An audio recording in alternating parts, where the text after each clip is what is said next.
You asked for it, and you got it. After the hit spike wall trap video, I've started a trap series. And in this week's video, we're making this double saw blade wall trap. This week on Tabletop Witchcraft.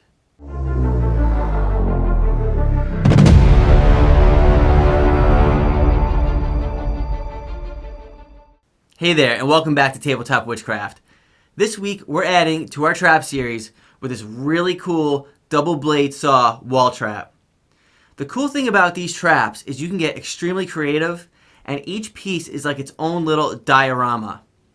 Now this piece right here, because not everybody sits at a table facing the DM, right, has a lot of detail on the back as well, not just on the front. And the saw blades actually move in and out of the wall. So let's go grab some supplies and let's get crafting. Okay, so start out by grabbing a 1-inch block of XPS foam. You want to cut this in a rectangular shape, 3 inches by 1 inch by 2 1/4 inches. And the line that you see here is just to kind of differentiate the section on the wall between the two blade sections. Now grab a yogurt container and just trim around in a circular motion until you get to the bottom of the container. You can see it's rounded there. You want to keep cutting this off until you have a nice flat section of plastic. Grabbing a pin vise, you're going to bore out a hole in the middle. Later on, I actually move this a little bit further to the left to make this slit a little bit bigger. And you bore a second hole right out by the edge of the plastic rim there. So it's going to be just maybe longer by, I'd say, 1/4 inch by the time we're done. And I use an X-Acto knife to get it to fit properly so that a barbecue skewer can slide back and forth with no problem. Now I've made these traps before, these saw blade traps, and they had smaller teeth on them, and I thought it looked a lot more menacing having these really big teeth on the saw blade, so that's the look I'm going for here.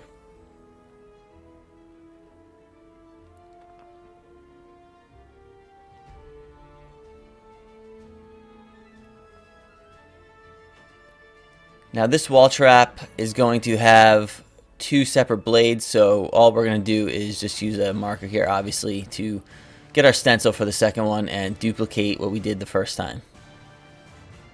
Resting the block on a block of wood, that way the X-Acto knife can go all the way through. We're going to cut this slit out in the center of each half. Now if you grab this X-Acto knife, I got links to everything in the description below over on Amazon. You can actually pull the blade out a little bit to get that full depth of 1 inch. And basically when you flip it over, just connect the dots, and that will allow you to score all these out. Using the clay sculpting tool, we can pop out all the foam that we just cut. Now heading back to the pin vise, we're going to drill a hole on the top right down through the entire section. Now this bit won't fit all the way through, not a big deal. Get it as deep down there as you can, and then just poke the skewer through when we get to it. Now you've seen me do this method in a lot of my videos, but basically we're going to score that out and then just pop all those little pieces out with the clay sculpting tool.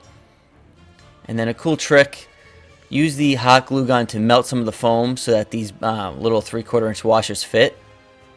And rest your hot glue gun on the block of wood. Do not rest it on your mat. Pro tip right there, that will warp your mat real quick. I know, because the gray mat to my left right there is warped because I did that. And these washers are going to add some nice weight to the bottom of it and keep it standing up nice for you. Now the trusty method of aluminum foil to texture this to look like stone. And then my favorite texturing tool here, just to round off the edges a little bit. Now here you can see, this is where I was talking about. I'm just elongating that slit just a little bit to make the saw come out of the wall a little bit more. Then we Mod Podge the whole piece. Okay, don't do this. I mean, you want to prime it white, but I was trying to use up this Citadel paint. It's like 20 bucks a can. And there's like nothing left in it, and it made a mess. But Anyway, prime it, but don't don't destroy it like I did. Now this dark aluminum airbrush color by Vallejo is my absolute favorite paint in the world to use. Look how smooth that goes on there. Ah, it's amazing. I absolutely love it.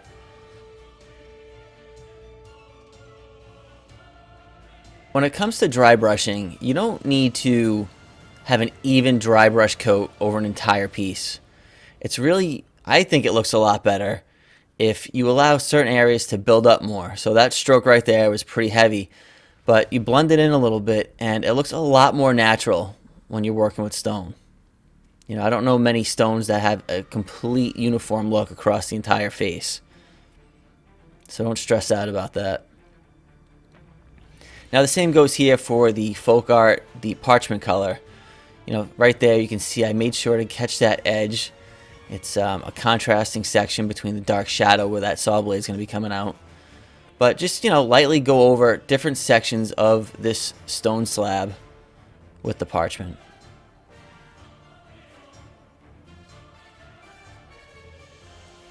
Okay, so this bottle of Known Oil, I didn't have much left. I wanted to use it up.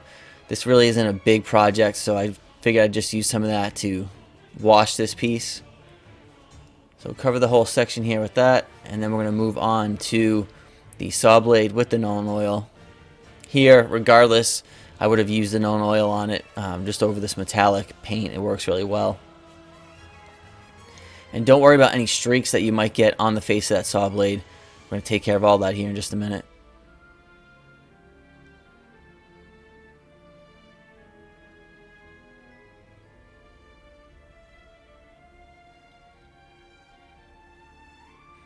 Okay, so now we've gone back to the dark aluminum and we're going to sort of dry brush over this whole thing, that aluminum.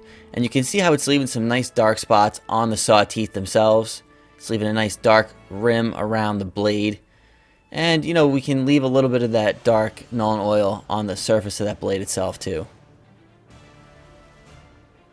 Now, one of my favorite rusting effects is a mixture of airbrush thinner, black red paint by Vallejo, as well as some burnt umber pigment. And you mix all it together and use that as sort of a wash. Then go back to your burnt umber pigment and place that on top of the wash while it's still wet. Then you can work that into the piece and it makes a really nice rust effect.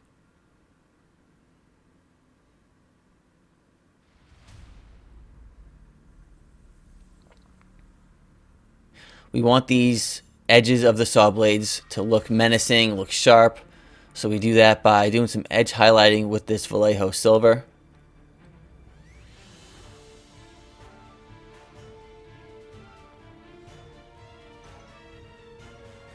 And now we're going to take that same silver and not really, it's not an edge highlight, it's not even really a dry brush, but we're just gonna, I guess, highlight the edge of this rim here to make that rust effect stand out a little bit more. And don't worry about it being perfect because this blade is spinning with a rock surface above it and below it, so it's probably bouncing off it, causing some shiny streaks in the metal. I think it looks really nice, it looks realistic. Just really roughly dry brushing, I guess, the surface.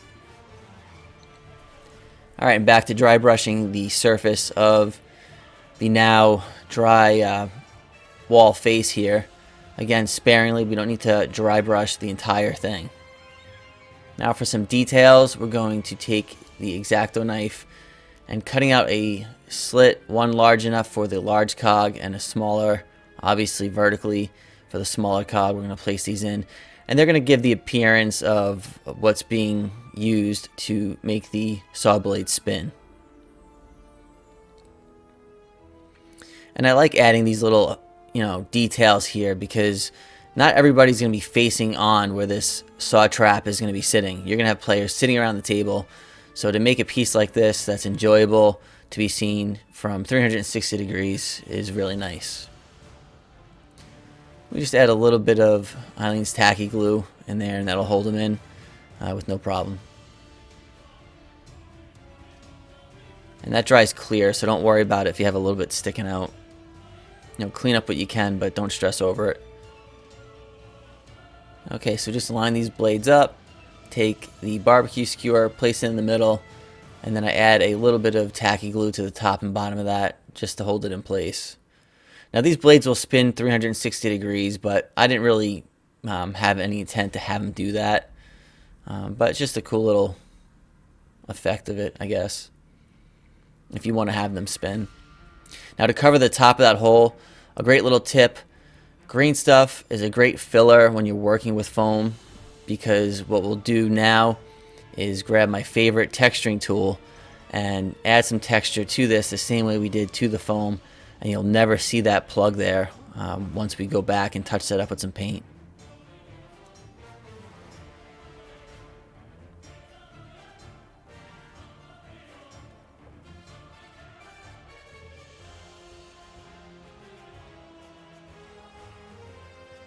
Now this is a little, obviously some two-part epoxy. We'll mix that up. Add just one drop, you don't need a lot, of some blood red. And we'll mix that right into place. And we'll just start adding some blood effect on the wall.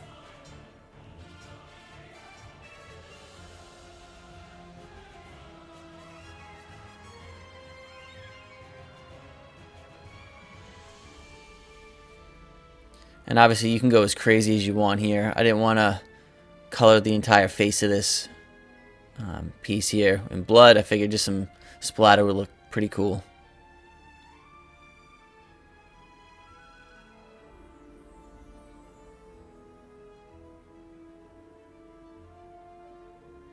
Now I know there's some talk over, blood isn't that red, or, it turns maroon after it's been sitting out for a while. I'm going for a brighter color effect. We got a nice gray tone color over this whole piece. I want some color to make this really stand out and pop. So that's what I'm doing here. Figure out what your style is or how you want it to look. Go ahead with some black red paint if you want. And you could use that to paint it instead if you'd like.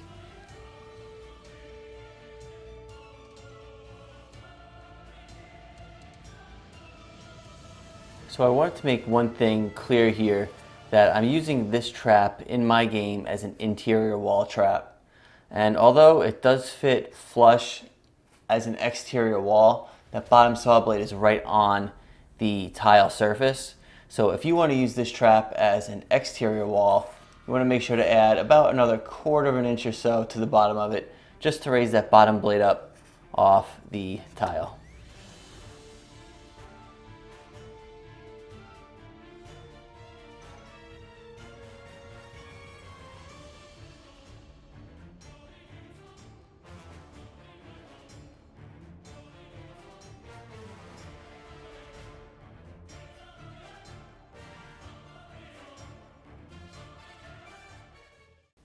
So this video is a great example of how you can make some of your pieces a little bit more interactive for your players. This is a great example of the first saw blade trap I ever made, and although it looks pretty cool, the blades don't move and the back doesn't have quite as much detail. So just put some of that thought into mind before you start your builds. Now leave a comment below with some awesome trap ideas you would love to see in the series, and I would love to add them into it as well. Also, please remember to like and subscribe to the video, and head on over to Patreon and join one of those tiers over there. It's much appreciated. The support there really helps this channel evolve and grow. So until next time, I'll see you around.